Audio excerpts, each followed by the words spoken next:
السلام علیکم my dear well وشر، آج میں ایک نئی ویڈیو کے ساتھ حاضر ہوا ہوں۔ اس ویڈیو میں ناول اور افسانے کا فرق واضح کروں گا، جو کہ انٹرویو کے حوالے سے ایک اہم سوال ہے اور کئی انٹرویوز میں یہ سوال پوچھا بھی گیا ہے۔ اس سے قبل میں ناول پر ایک تفصیلی گفتگو کر چکا ہوں، اس کا لنک جو ہے نیچے ڈسکرپشن میں دے دیتا ہوں، جو دوست دیکھنا چاہے اس کو بھی دیکھ لے۔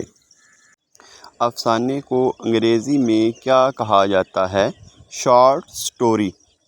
فنی لحاظ سے افسانے کے لیے کیا ضروری ہے؟ وحدت تاثر۔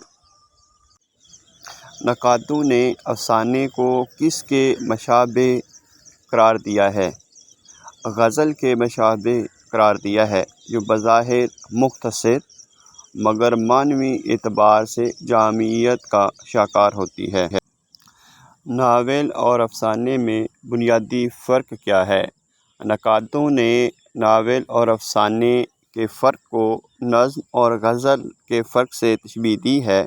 بہرحال ناول اور افسانے میں بنیادی اختلافات یہ ہیں: افسانہ مختصر ہوتا ہے اور ناول طویل۔ افسانے میں ایک خیال، ایک واقعے، ایک احساس یا ایک تجربے کو پیش کیا جاتا ہے۔ افسانہ وحدت تاثر کا حامل ہوتا ہے، جبکہ ناول کا کینوس زندگی کی طرح بے حد وسیع ہوتا ہے، اس لیے اس میں پھیلاؤ اور وسعت کا احساس ہوتا ہے۔ اس وجہ سے ناول میں تاثر کی وحدت اور اتحاد قائم نہیں رہتا۔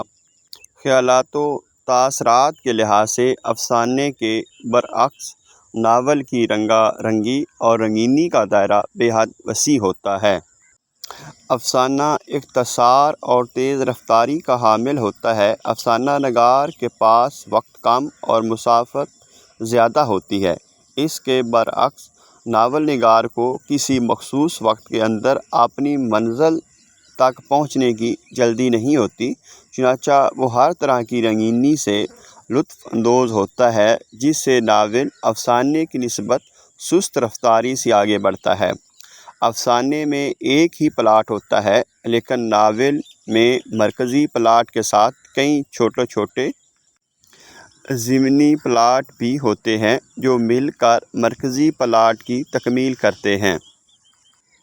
افسانہ زندگی کا ادبی نقش ہے، یہ کس نے کہا ہے؟ سید احتشام حسین نے یہ کہا ہے کہ افسانہ زندگی کا ادبی نقش ہوتا ہے۔